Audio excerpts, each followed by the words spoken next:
Hi, I'm James Connolly, and I am an Emmy-nominated production designer for television, and you are listening to the Go Creative Show. Hey everyone, my name is Ben Consoli. I am a director and owner of BC Media Productions. This is the Go Creative Show, the show dedicated to creative professionals in the video production, television, and filmmaking industries. James Pearse Connelly is the Emmy-nominated production designer who created the sets for some of today's biggest TV shows, including The Voice, Top Chef, Bill Nye Saves the World, and more. The Go Creative Show is supported by Rule Boston Camera. Buy, rent, create at Rule.com. Newsshooter.com, essential news for real-world shooters. Hedge.video, the fastest way to back up media. Shutterstock and PremiumBeat.com. Premium, royalty-free music and sound. You will be amazed by just how many sets James Pearse Connelly has created in his production designer career. We've had production designers on the show before, but this is different because James specializes in TV shows, award shows, game shows, all of those things that you know and love and watch all the time. It's amazing what's on his resume. Martha and Snoop's Potluck Dinner Party, I Love You America with Sarah Silverman, The Jim Jeffries Show, Teen Choice Awards, Top Chef, World of Dance, The Voice, Netflix's Bill Nye Saved the World. The list goes on and on and on. I mean, his Instagram is so cool because you see all the finished sets. But what's great about this interview is we talk about all the behind-the-scenes work. Where does the inspiration come from? How did these sets reflect the host's personality? You know, working with all these characters, working with the network. Like, there's so much to it. And James does a great job of breaking it down for us and giving us some insight into how he works. And that's all coming up in just a couple of minutes. But before we get there, I want to talk about Rule Boston Camera. Rule is the place to purchase and rent all of your production equipment. I do that all the time. Just last week, about a week and a half ago, I had an entire boatload of equipment that came from Rule. We were shooting a commercial, Alexa Minis, lenses, all sorts of stuff. Their stuff is always top quality. You know, it's never beaten up. It's always really good quality. It's always taken care of well. And the best thing is that you know that when you get equipment from Rule, they're going to have your back. If you have any questions about how to use it, if you have any issues on set, they are always there to help you. I mean, production is a mission-critical business because time is so limited. Every minute costs a ton of money when you're doing a big production like that. And you really want to make sure that the equipment you're using, you completely understand how to use it, and that there's people available to help you if for some reason you run into an issue. That's what you're going to get at Rule. The service there is perfect. So aside from a world-class inventory of rental gear, cameras, audio, lighting, grip gear, communications, camera dynamics, all of those fun movies and gimbals that you like, they have everything. That's the first thing. But really what it is it's the service and knowing that they have your back. That comfort that comes from using Rule is something that I'm getting used to because I use them all the time. But it's so important. It is so important to have that comfort level with your equipment and your partner in this production industry. And that's who Rule really does become when you work with them. They become a partner. Now, you can learn more at Rule.com, RULE.com, and head over there. Buy some stuff, rent some stuff. You will love it. Love it, love it, love it. But enough about Rule. It's time to get to the meat of it. Get right to the juice of the interview with James Pearse Connelly, talking all about his career as a production designer, working on all of the shows that you know and love.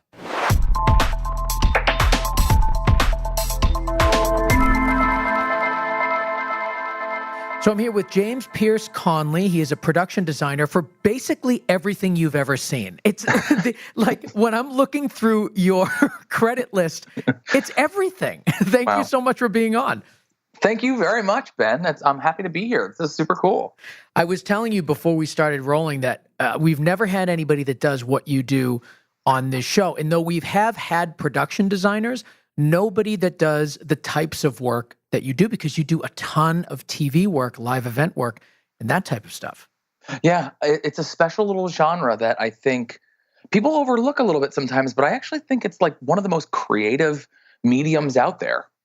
I'm surprised to hear you say that people overlook it. I mean, I don't know.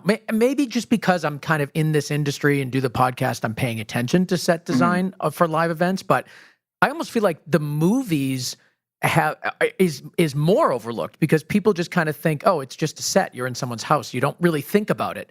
But with TV, because it's so like elaborate and shiny and bright, and it's supposed to look like a show, not supposed to look like the real world.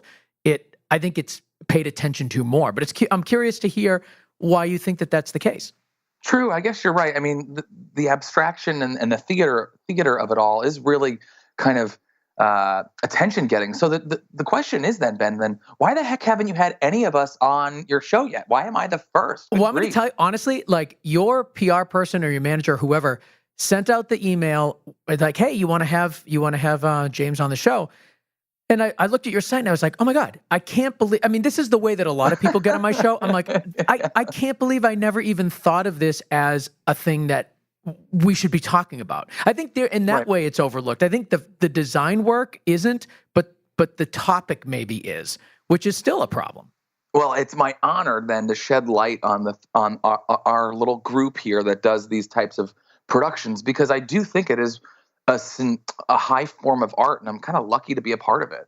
It's amazing. I mean, you recently have you have tons of Emmy nominations, but most recently for the Netflix Bill Nye Saves the World and The Voice. I mean, my God, those are two giant shows. In addition to that, Martha and Snoop's Potluck Dinner Party, which is ridiculous. Yeah. I Love You America with Sarah Silverman, Jim Jeffries Show, Teen Choice Award, Top Chef. I mean, the list goes on and on. It's a very accomplished list of clients there. You must like every once in a while just say, how am I doing this? I do. I drive home sometimes, and when I'm not on the phone and when I'm decompressed, sometimes I get these sort of like, typically like kind of after a vacation or a long weekend where I'm generally well rested, I'll get these moments where I'm like, how did this happen to me, Ben? Like, this is really special, really. People are listening to me. Isn't that just crazy, you know? It's weird. Well, how did it happen? I mean, obviously the talent's there, but it's certainly more than talent to get to the level that you're at here. There must have been some sort of spark early on where the career took a turn or a connection was made. Where did this all begin? I get this. So, and trust me, like we're laughing here and there, and if people are listening, or even if my mom's listening, basically, like this isn't like a pointed kind of story where I was like, I'm going to be the production designer for this type of television, like since I was 5. Like, in fact, actually, like I'm kind of fulfilling sort of my people pleasing way of growing up, little psyche of who I am, and I took projects on that kind of I just enjoyed for overall. And so the story and the long and short of it is I grew up in New Jersey, a son of a divorced family. We grew up in the Jersey Shore, pretty low income. My mother was a single teacher, art teacher, in fact, and I was her student in elementary school. My dad is an architect. In our lives, we saw him on summers and holidays and that sort of thing. So generally, like that kind of environment I was exposed to was 2 battling parents surrounded by art, and I was always thrusted into babysitters with arts and crafts and lots of just stuff revolving around art. And so when I was in high school, I kind of rejected that a little bit and kind of wanted to go into science and math and human behavior and whatever I could to be away from that racket. But ultimately, it was so easy to do art because I just kind of grew up around it. It just seemed like something that felt like home. And so once I rejected it and then kind of fell back into laziness, this is just a place where I just felt comfortable. I can scissor cut some stuff, mash them together, draw, sketch, communicate through art where I couldn't, where I hit my ceiling in math and even foreign language. I found my social group through theater, and being a young sort of openly gay kid in high school, that's where all the kind of misfits were. And they were typically not even on stage. They were backstage. And so backstage, my social group was this strong dramatic clique that was creating scenery out of nothing, and just kind of hanging out and smoking cigarettes and being with each other after school and working really hard in that social group. And so I found like a sense of community in high school in that. And when it came down to that, I guess that wash, rinse, repeat cycle of the middle income families out there, that is, where do you go to college? When are you going to apply to college? Where are you going? What's your major going to be? This like formula of this program that kids are now in. I had no idea. I don't know what I wanted to do. I kind of wanted to just keep doing what I was doing, and there was like this weird taboo from a lot of even like my friends' families and other people I knew. Like, you can't major in theater. There's no hope in that. You can't do that. You're going to be poor for the rest of your life. Like, you can't do that. You've got to be a lawyer or a doctor or go into this or that. And so I was really unsure. All I know is I kind of wanted to move to New York, but we couldn't afford it. We couldn't afford NYU. So I applied to state schools and a few other schools around the tri-state area, and specifically for theater arts. But I had no formal training. My public school had this most antiquated theater program and tech space. We were putting scenery together with tape, and it was really awful. Yeah, it was just like I applied with my portfolio of like sketches from when I grew up, from art class, and we could afford Rutgers, and it had a BFA program, and I didn't really do too much researching of it, but I got in, and it came down to on the application, like, what department in theater do you want to specify your BFA in? Design, acting, or management? And really the only reason why I chose design was because I didn't have to take any acting classes at all. I just thought, I don't have to take any science or foreign language anymore, so that's out. I can sort of be in the theater world. I don't know anything too much about it except for this is where the cool kids hang out that I like. And I don't want to be on stage, so process of elimination, this is what I'll do. And that's generally how it all happened. I mean, I was in my first design class freshman year, and they were literally explaining what a set designer does for a living, or a costume designer, or a lighting designer. And my professor said, so what a set designer does is reads a script and then basically just develops and designs an environment, and then kind of builds like a model box or a preliminary sketch of what that script is. And I thought, literally, I'll never forget it. So all I have to do is read a play, and then I have to make like a diorama of what the play is about. Like, those dioramas from second grade. Yes. I was like, that I could do. That's fine. Like, I'm good at that. Sure. And then I did that for 4 years in college. And it was really intense. I mean, it obviously was a lot more harder than it seems. Read a lot of plays, did a lot of sketches, built a lot of dioramas.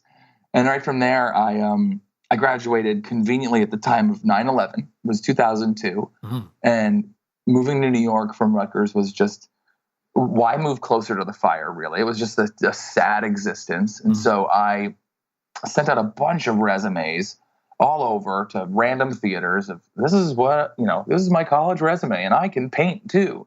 And I got a job interview at San Diego Repertory Theater as a prop guy, running my own little prop shop, Army of One, just me, doing their repertory of like, I don't know, it was like 6 or 8 shows or something a year.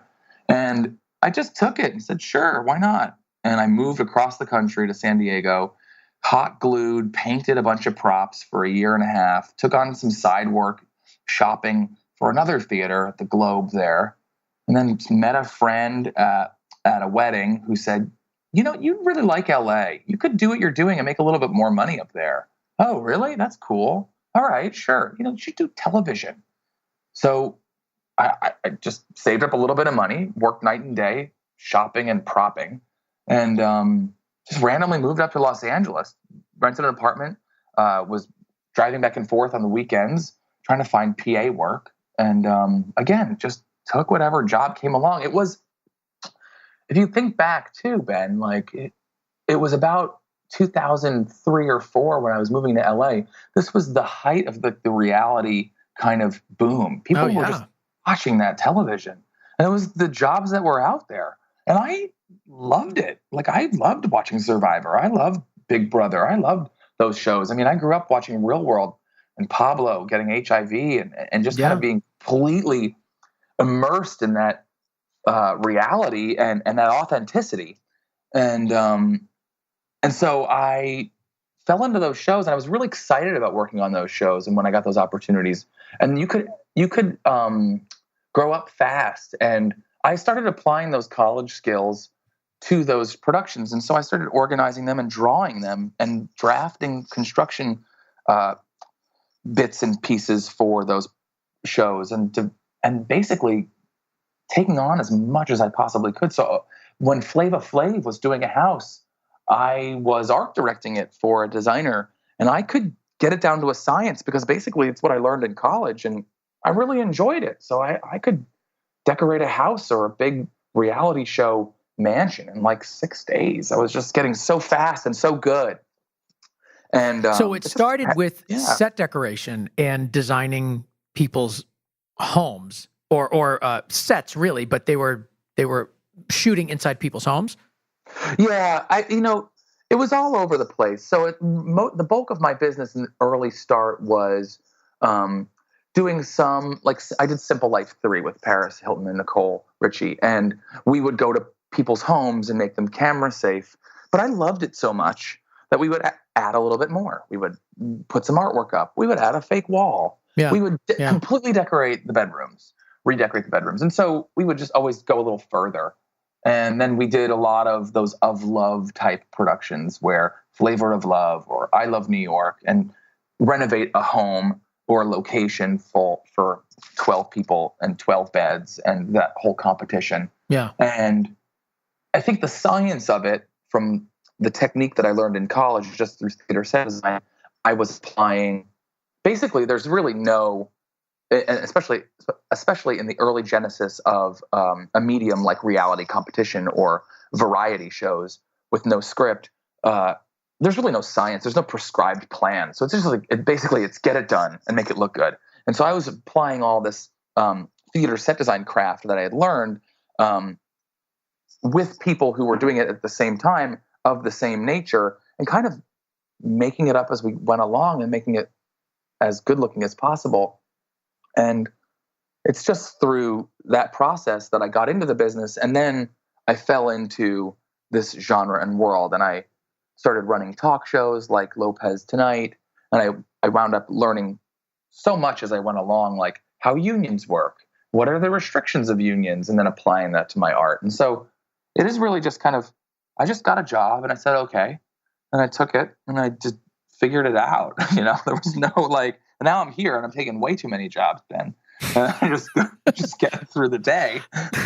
That's a good problem to have. It is a good problem. And I just take them and I do the parts that I think that I'm good at. And that, to me, that is, at this point, designing it, making it look as good as possible, and finding all the problems and solving them. And then hiring the right people around me to do the pieces that I'm not quite as good at, or that I know how to do, but they can do them just a little bit better, which is like hand draft it for construction, or run the team of carpenters, which, did that one summer, but not my best, So I work with a ton of experts. I want to talk about the side of this world that people may not know. Like, I think people hear production designer, they certainly watch these shows, but I'm curious, like, what are you actually involved in? What are you actually in control of when it comes to the look of a TV show? And you can just specifically, if we can talk about Bill Nye's because it's one of the more recent ones, or just in general, but just an idea of like, what are you in control of as production designer? You'd be surprised. I'm in control of, and I have an opinion over anything behind the talent, the world behind the talent. That includes lighting and structure and location and either studio or exterior. And so let's just talk about Bill Nye, for instance, and then I'll even talk about something totally opposite, which is a new show coming out July 31st. Here comes a shameless plug on NBC called Making It with Amy Poehler and Nick Offerman. So yes, that looks awesome.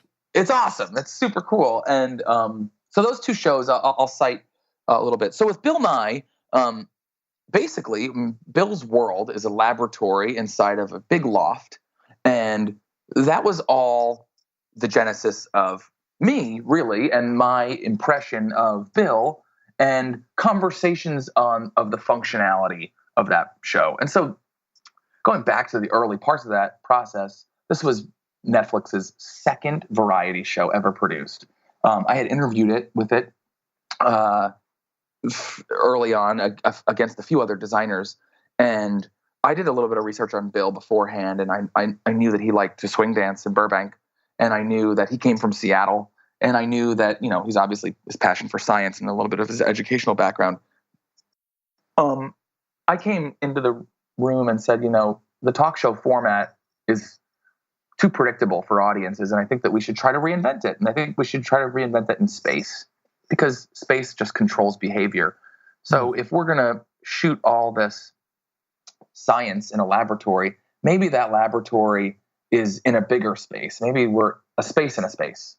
And I was just riffing, just kind of rapping right there, making it up in the meeting. And they liked my ideas. And I said it needed to be big because Bill should feel the need to dance at any moment. He literally goes every Tuesday to a swing dance place here in Burbank. No way.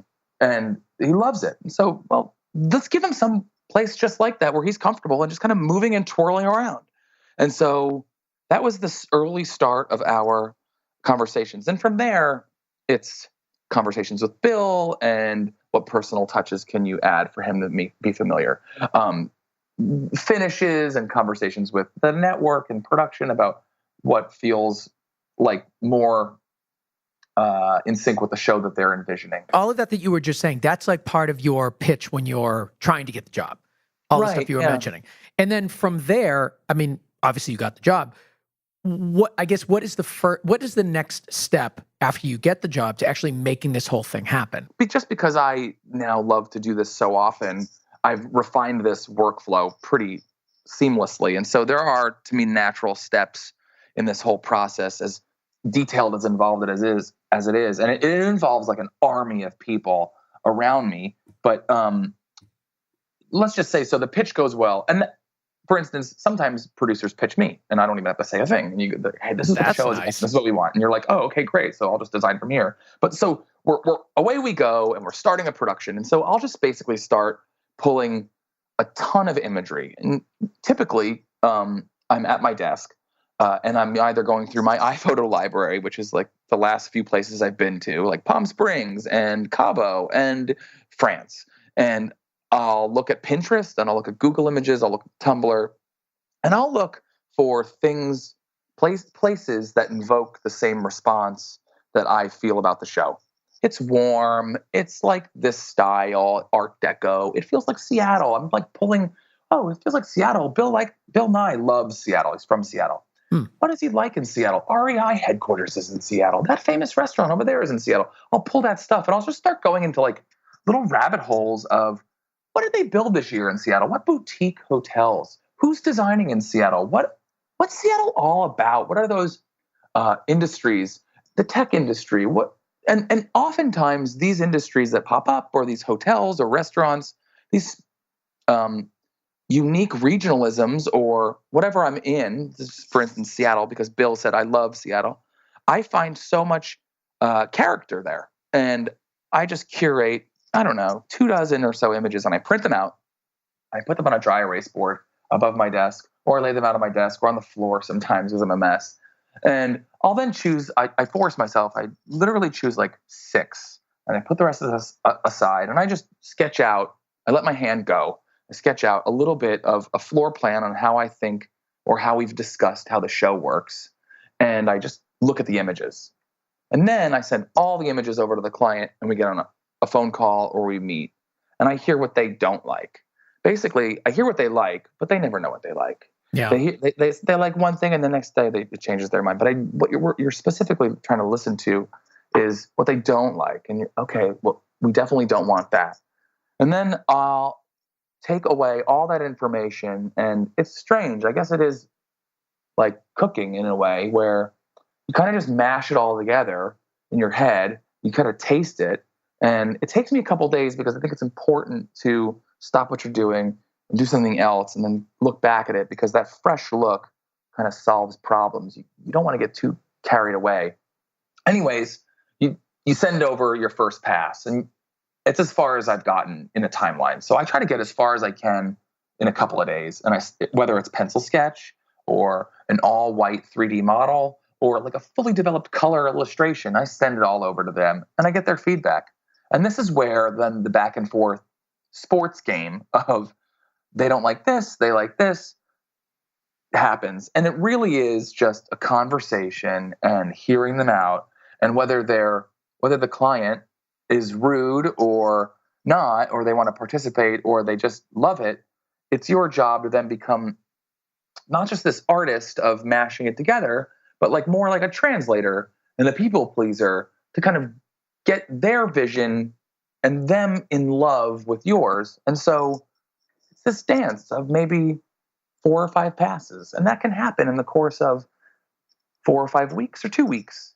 You basically refine your sketches. And I may do 100, 200 renderings. And that can happen in 3D or pencil in the course of 2 weeks. And you're just continually fixing and refining and polishing that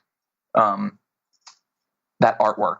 And hopefully you're about 80% done and in a place where everybody is kind of like, you know what, that's really great. We like that. And then the next phase starts. So we've now gone from development pitch to designing and client collaboration into art direction. Now, let me just, before yeah. you go there, the clients that you're talking about that you're getting feedback from, who are they? Are they like network people? Is it the director and lighting director? Is it Bill? Like who are those people? In TV, it's producer dominated. And so right now, I typically get hired by the network first, and then I work with the producers. And so I'm one of the first hires on a production along with a showrunner and sometimes a director and a producer. And we'll have a collective conversation with the network about what the space is supposed to be. Because basically, here it is, Ben, I am the script.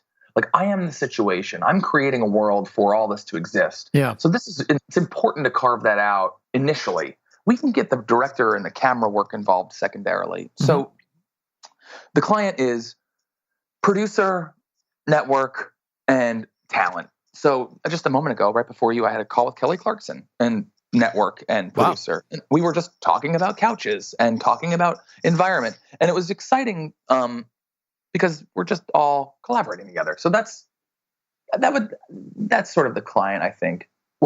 Just as soon as we feel good about it in the art direction phase, then a whole new group of people come in. And that would be the director, definitely, the lighting designer, and then the art director. And we start singing a bigger song together. Like it's sort of a chorus. And the design changes again, and it becomes a little bit more conceptual and a little bit more practical. So new factors arrive to the party. Can we afford this? How are we going to shoot this? So we have to carve in rooms for the camera guy to sit, camera blinds, little holes, or a whole camera well here this is where we're going to put 3 cameras in a row. This is where that big crane is going to be. Better carve out an area for that. Yeah. And the lighting designer, well, where am I going to put my lights? You have to take off the ceiling over here, rip this over there. So then the design starts, this piece of clay, this design, this set, then changes again. And we're just resketching, reshowing, trying to get everybody on the same page. You become this kind of like mom to the preparation phase of a production, where everybody's kind of just coming to you with their problems at this point, and you're there to solve them. And then you're preparing this house to live in. And then as soon as we're all good in that art direction phase, budget's okay, director feels good, we've sort of placed the cameras, lighting designer feels, hey, I can put my lights in here, I can light this. Then we start construction, and then more people show up to the party. I know, it's so fun. And then you've got greens people, decorators who are now going to shop all the furniture. Electricians, how are you going to hang all those lights? And where are we going to put all those cables to wire the lights? What about all the power? So you've got your art director, your project manager, somebody to help you because now it's so immense you can barely see. People are calling all the time. Painters, what color blue? I know you wrote blue. You showed a picture of blue on the computer, but now I need a color. What style brick? There's, by the way, a billion bricks out there. You got to choose a bunch of bricks. So you've got like all these decisions to make all the time. And so that construction phase, I would say, probably lasts, I don't know, it could be a week and a half to 4, 5, 6 weeks. And now we're building. We're building in a shop. We're shopping. We're sending trucks all over to pick up furniture. And then the last phase is install. And so everything shows up at the same time.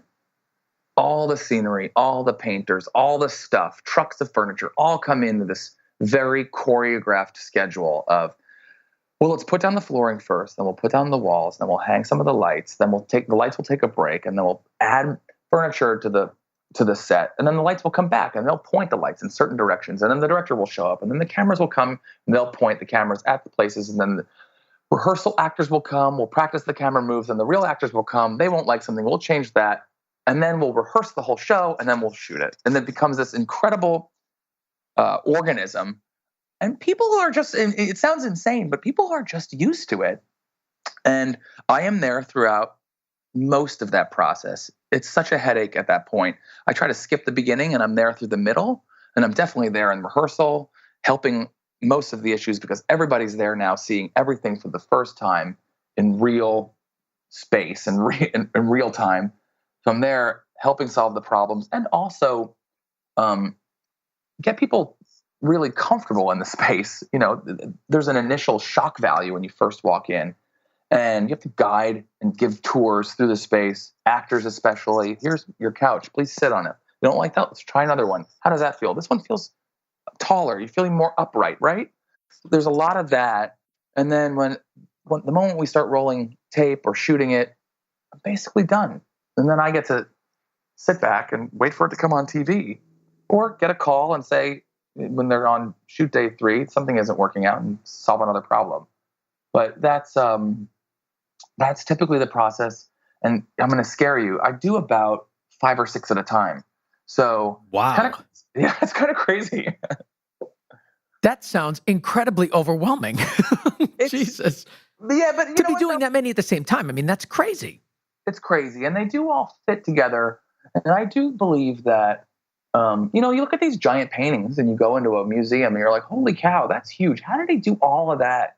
And that guy probably worked on 3 at a time because you do one and you have to take a break. And your mind is rotting. I mean, you'll hurt the art. Then you got to go do another one. And basically, my days are very full. There's no doubt about it. But just at the moment where I was just working on something for about 2 hours this morning, and then I had a call with Kelly and then with you, and then I'll go right back into it. I need to take those breaks because I can then reopen it up and then just get it across the finish line and look at it again in fresh eyes. And oftentimes projects help projects. And so, you can't lose your mind. You got to trust your team because otherwise there are a lot of logistics. But if you can look at it like a painting and you can brush one and then go over to the other one and brush the other one, you're often cross-pollinating.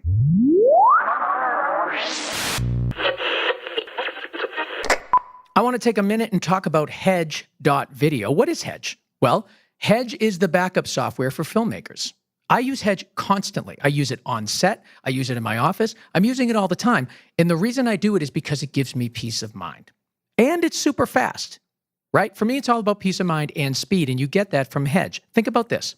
You can import multiple sources and send it to multiple destinations at the same time. So you're on set, your camera operators, your audio people, they give you their media cards, and you now are tasked with making sure that everything is backed up correctly.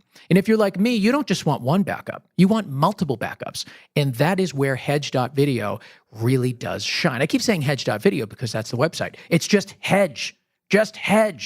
But that's where it really shines. So it's perfect for creating multiple backups on set, in your office, anywhere. And if you have the Hedge Connect app for your phone, that will let you know when the transfer is done. So like for me, I always do a media dump during lunch, right? First part of the day while we're at lunch. So I'm sitting there, I have the Hedge Connect app ready to go, and I am notified when the transfer is done. So I'm notified when it's done, and I know for sure it's done correctly. That's the thing.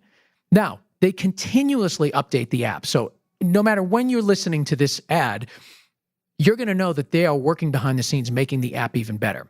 One of the more recent features is automatic duplicate detection, which is huge, and they're constantly adding new ones. So I strongly encourage you to go to hedge.video/Go Creative Show and check it out. They have a free trial available. You can do project licensing, and you can get a discount off the full price by going to hedge.video/Go Creative Show.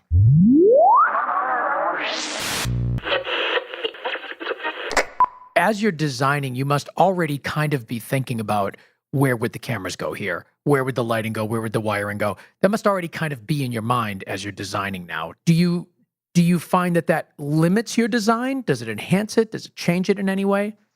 I always think about that stuff. I'm learning. Basically, I fail that these productions, and I went through this giant conversation with you just a second ago about how crazy they are and the process is. You can never get it all right. Like, you will always learn or fail at something. Yeah, we screwed up that. Oh, that could have been like that. And I'm continually learning from my own work. And I think that's important to get better. And so I feel like I look back at my other work like 3 years ago, and I'm like, holy crap, how did anybody hire me? Like, that's totally awful. And I've learned so much. Oh, sure. Even just 3 or 4 years ago, that's fairly recent. I mean, every project gets better and better, I think. You're just always learning about a new detail or a new allowance. And I do hear you and say, does that help or hurt the work? Am I becoming too polished, I don't know. I feel like I hear myself on phone calls with clients and saying, we can't do that because X, Y, and Z. And I double check myself and I'm like, am I hurting a creative exploration here? Am I being a curmudgeon? Should I not have said that? Should I let this go down its path and learn eventually? Or are they hiring me for my expert advice? I don't know, I don't know. I'm just trying to figure it out, That is a hard one, because I struggle with that honestly too, when projects come through that, like, I've done something like this many, many, many times before. And you start to become, your experience can sometimes turn you into a no person instead of a yes person. And that is something that I'm sure other people in the audience struggle with as well. But it's like, your perspective, I don't know. It's tricky, because are you stifling creativity or are you just avoiding problems? I mean, there's two ways to think about it. And I think clients are hiring you for your expertise. And part of that expertise is knowing when to say, that's a bad idea or that's a bad road to go down. 100%. I mean, I still remember all the time about like I'm young now and lucky to be where I'm at, but being younger and thinking, why are these curmudgeons just saying no? What the heck? Nobody will ever take the risk. They should just take the risk and do it. And now I see myself saying that won't work because X, Y, and Z. Yeah. And I don't know if that's good or not. However, at the same time, I'll check myself and I'll start a new project and I'm like, you know what? I'm going to try something completely new, a new look. I'm going to do it like this. I've been doing red forever. I'm going to do blue this time. Yeah. Blue, blue, blue. And I send it out and they're like, no, this is out of left field. Just give us, we just want red. You're known to do the red. We love the way you do red. Give us red. And you're like, oh, and then I go back, I do it red and it looks amazing. And you're like, that's just why they hired me, I guess. You know what? Every project is different, Ben. And everyone starts off different. Everyone expects something different. It is just trial and error. And there's really being precious about your design or your piece is probably the biggest mistake you can have in this process. It's just like, fuck it. Who cares? They didn't like it, but try again. It is what it is. Mm. Do you feel like there are certain color palettes, certain textures, materials that are better suited for TV? That you tend to lean on more often? I used to think so. Used to think no, but now in my experience, there are a couple of great ones. Silver is excellent. It lights very well. It changes color, incredible. And if silver feels outdated to those out there, go a little darker, because pewter and gunmetals and that sort of thing are on trend. It's just a great color to just lean into if you're worried about what color it should be. Red is the most striking, most powerful color to use. Sometimes you throw a little bit of red in and people love it for some random reason. Some networks just love a super saturated blue. No, no matter which way you look at it, if you get away from it, they just love deep blue.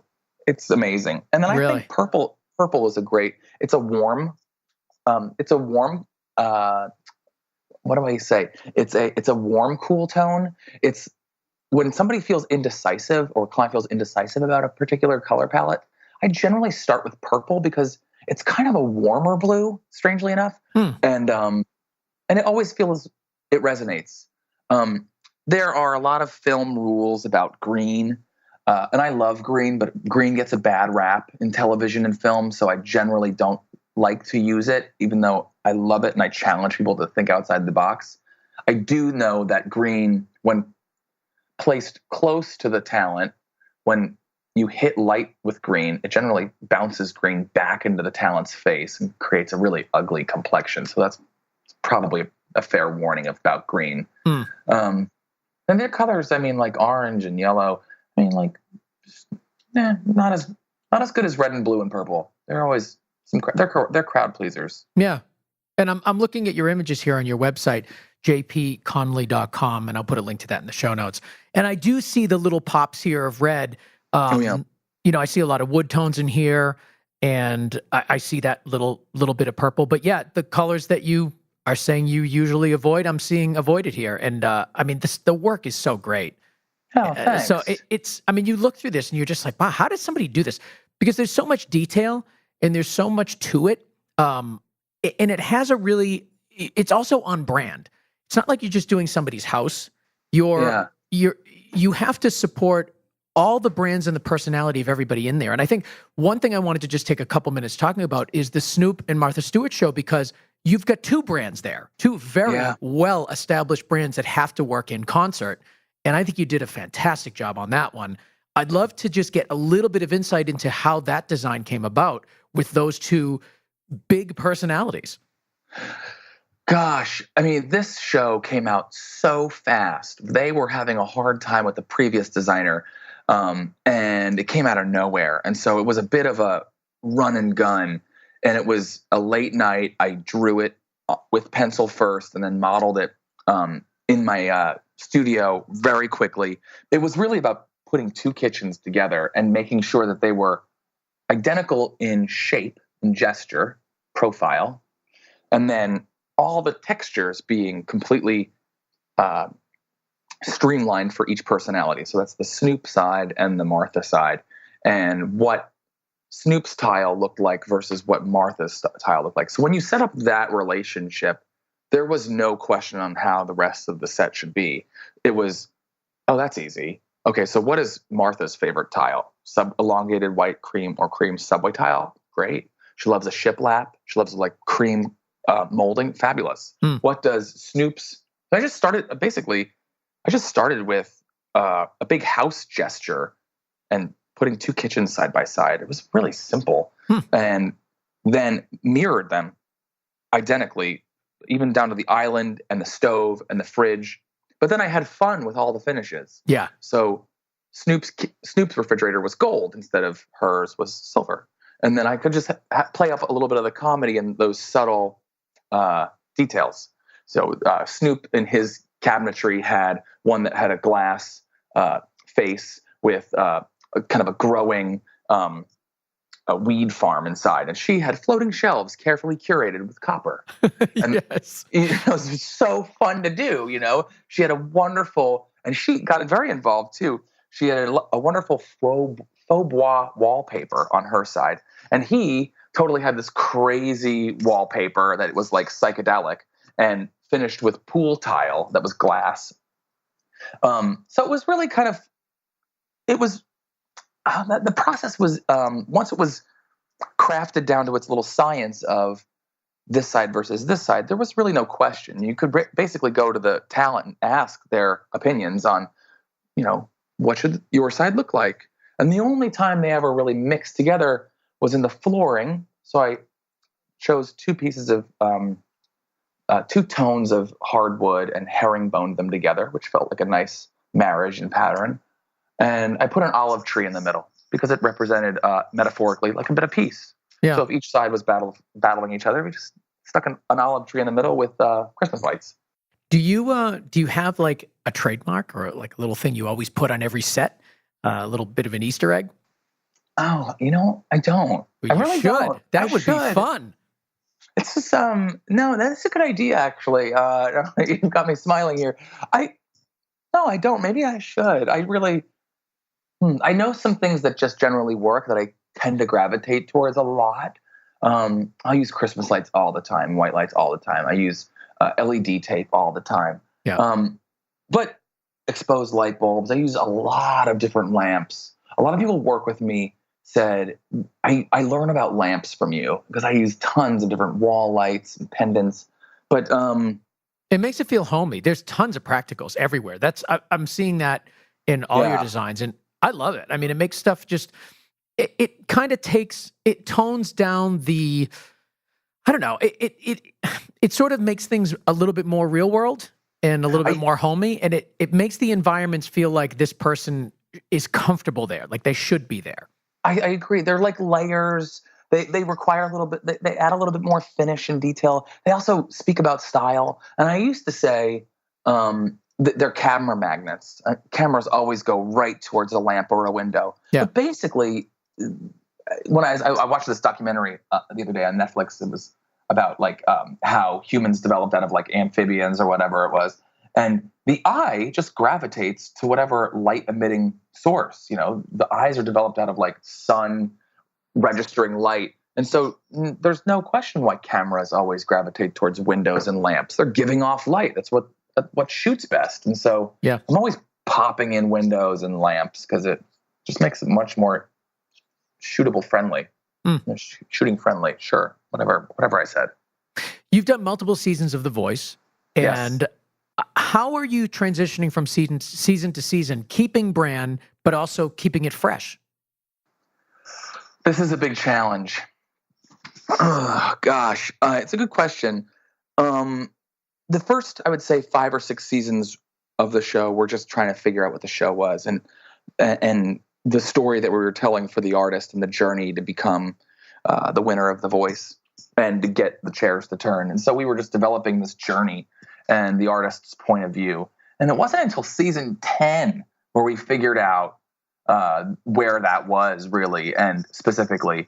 But stylistically, so we've kind of solved the problems, I feel like, in the spaces that we need to design for the artist specifically by now. We're in season 15, I think. And we know that the artist has to go to a rehearsal room. There's no doubt about it. The artist has to go to the door right before stage. The artist has to sing on stage. It's just now we get to figure out how do those look and how do we update them and how do we keep the viewer comfortable with updates and not scare them. And so it is just about looking around. It's about traveling and going to The Voice is about style. It's about LA, rock and roll. It's about updated current trends.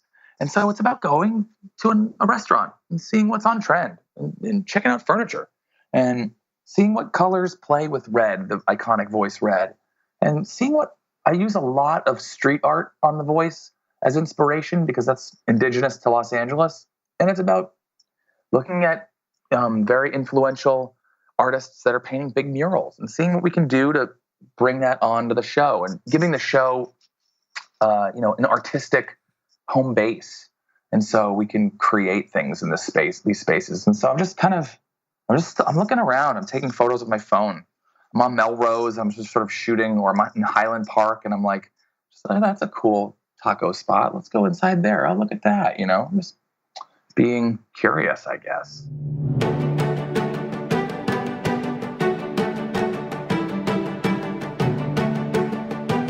You are listening to the PremiumBeat.com Song of the Week. It's called Perfect Vision by Immersive Music. Premium Beat is where to go for all of your royalty-free music and sound effects. If you go to their website, you can access a collection of thousands of royalty-free tracks. Thousands! For as low as $49 each. You don't just get the one track. No. Premium Beat gives you a whole variety of edits. So you get cut downs, you get loop sets, everything you need to customize the song to fit your project perfectly.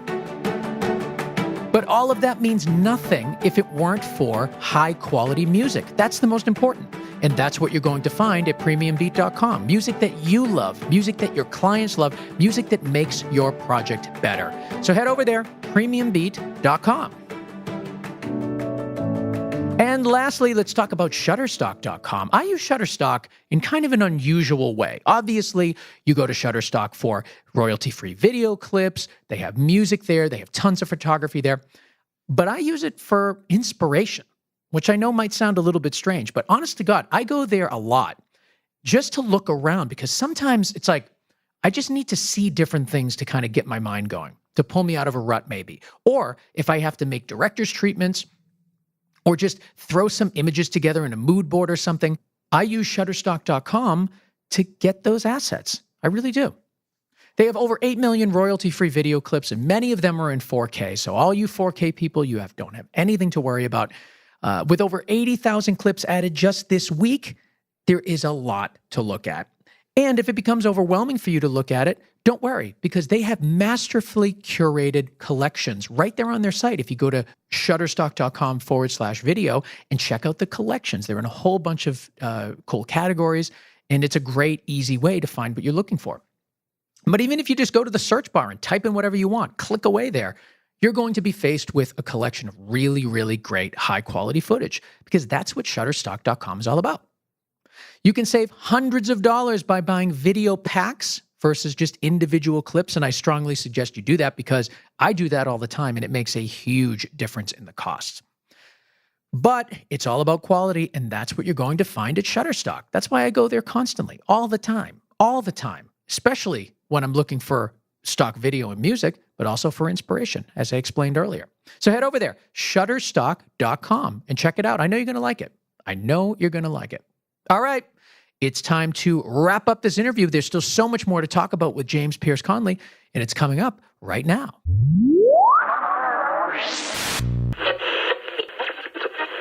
So in our last couple of minutes, I want to talk about this idea of experiential activation and what that is and how you, with your company, are creating these sort of environments, and what are they for? And this is some place that I would ultimately love to get more and more involved with. I've had the opportunity to work with Twitter for a few years, and now a lot of different red carpet areas and different permanent builds and temporary builds. And it's kind of like super creative architecture in terms of like giving the general person their own spatial user interface. And so with Twitter, and maybe when was the last time we did a job with them? A couple years ago. And we used to work full time with them in my office for 3 years. And we would develop spaces you can creatively shoot a selfie, or a selfie stick, basically, but creatively enhanced. So giving anybody the reaction to interface with this unit. I didn't do anything with the technology. I don't even know how to update my phone. I just created a housing for the thing to do it, and created the machine to hold the technology to take the selfie in. And they could all be customized per project. And so they usually would have, at the Grammys, we're going to set up this backstage little area for for Twitter to take a thank you selfie spin or whatever it was. Are they like branded? Are they like branded environments? Branded environments, yeah. Right. And then that has led to even The Voice had a interactive lobby exhibition in Vegas, and we're still developing it. It's coming out in January, I think now. And it's a full world where the general public can walk into and immerse themselves into this world on television. And so it is about using the branded cues I've developed on the show and putting them on the walls or in the voice chairs that are throughout, or a rehearsal recording booth that they can record their song to be on the show. It is about kind of looking back to what I've done before and applying it in the real world, and even taking it another step further, because it's basically not just TV friendly anymore. It's and fake for it's real. You can touch it. You can really kick it. So yeah, it's like, I guess it's like TV scenery on steroids a little bit. Yeah. Like you have to make it a little bit better and a little bit more close up and a little bit more harder core, because it could break, and still like a little bit more friendly, because people, when they interface with these things, there's no story to guide them. On TV you have this wonderful thing called editing and script sometimes, or cameras that guide you through the world. You don't have to do anything. You just watch. In real world, you can look and do anything. You can like play this video game called Real World and look up and walk right up close to it, touch it, hit it. You can just knock it down if you wanted. And so you have to make sure that everything's covered that way. And so it's a challenge. I love it. It's more. To me, it's just more. Are there any areas of design that you're hoping to get into, in addition to, the work that you're doing now, the experiential work that you're doing now? Is there something else you're thinking about doing? One of the things I really want to do is just what inspires me is just on-trend hotels. That would be so fun. Oh God, you walk into a Vegas lobby and you are just blown away, or like this fancy hotel in Dubai or San Francisco or wherever, Nashville. It's just like on point, and you're suddenly excited about being in that city or in that space. I want to do that. I really want to give that reaction to people, because I every day get inspired by that stuff, and it translates in my work, and I'd love to get involved in that. And restaurants, just walking into a new restaurant in Los Angeles that's beautiful. I mean, people are taking photos of that. That's so cool. I want to do that. Sounds like you want like people to experience your work in real life now, not just watching it on TV. Exactly. I do. I mean, so that's the next evolution for you. It's true. And I'm like, it's so weird. Maybe I should go to my therapist tomorrow, but maybe there's something there with that. Like, I mean, even on Instagram, I'm just constantly trying to show my work to people, and I don't know, be judged for it or get thanks for it, or, get feedback. But I am consistently just trying to share and give to get validation. Maybe, I don't know. I am, but that is definitely part of the crazy, Ben. Thank you for summing that up. Well, you want people to be together. This is like you as a little boy trying to keep everybody together. And I like that. I think that transition into the physical world is very interesting to me, because, I think people would look at your work, they'd look at your career and say, that's the pinnacle. That's it. I mean, you're doing TV, you're doing films, you're doing all this. But the fact that you want to transition back into like real people experiencing your design in real life that's architecture. That's the intersection between architecture and art that you grew up with. It is. It's my safe place. It's where I put it all out there, for sure. And for sure, I mean, I'll get on a client call and I'll have a visceral reaction to some sort of note, and I won't say anything because I've done this a bunch of times and I know that's bad. But you're just kind of like, it's so I put so much into it. I really care about every single choice. But it is my place. It is what I do. Yeah, and it's nice to be away though too. Sometimes it's nice to take vacations from it as well. Yeah. Well, this is great. What's next for you? Right now, I'm working on a couple of pilots that I probably can't mention. Well, apparently something with Kelly Clarkson. maybe. And some other fun, cool stuff. There is a great new show coming out called World's Best. That's going to be on CBS in January, I believe. But we're working on it in September. That's incredibly exciting. It's a big, huge talent show, and I'm excited to start sharing a lot of my artwork and process about making it, which is premiering in 2 weeks. We did that last year. And then I'm going on to the Emmys with Bill Nye and The Voice, and I'm ready to kill it. And I'm living my best life, Ben. That's so great. I'm so happy for you. Your work is great. It's certainly very well respected out there in the industry, and the stuff that you're doing is amazing. So keep it up. We're rooting for you, and we'll have to have you back. I would love to be back. And thank you for having me and giving me a chance to be the pioneer here for reality and variety. It's super cool to talk about. I love it. Where can people go online to find you? check me out on Instagram. It is at JP Connelly. And my website is jpconnelly.com. And everything is JP Connelly. You can check me out on Facebook. Same thing, JP Connelly. And my Pinterest, JP Connelly. But I'm mostly on Instagram. And your Instagram is great. And I'll put a link to that in the show notes too, so you guys can follow James here. And thank you so much for being on the show, and good luck with your next projects. Thanks, Ben. I really appreciate it. Thank you. There he goes, James Pearse Connelly. What a great guest.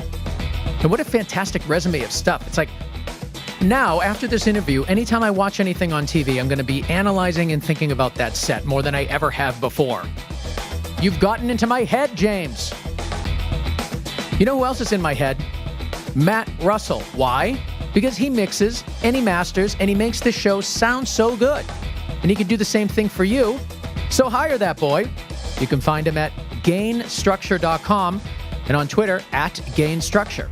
And while you're on Twitter, you can tweet us at GoCreativeShow, at GoCreativeShow. Let us know what you think of the show. And if you have any guest suggestions, we listen very closely to our friends over at Twitter. I want to thank our sponsors, Hedge.video, Rule Boston Camera, NewsShooter.com, Shutterstock.com, and PremiumBeat.com. Without these people, the show wouldn't exist. And that would stink. What would I do all week? What would you do all week? Support those that support us. We'll see you next week. Bye-bye.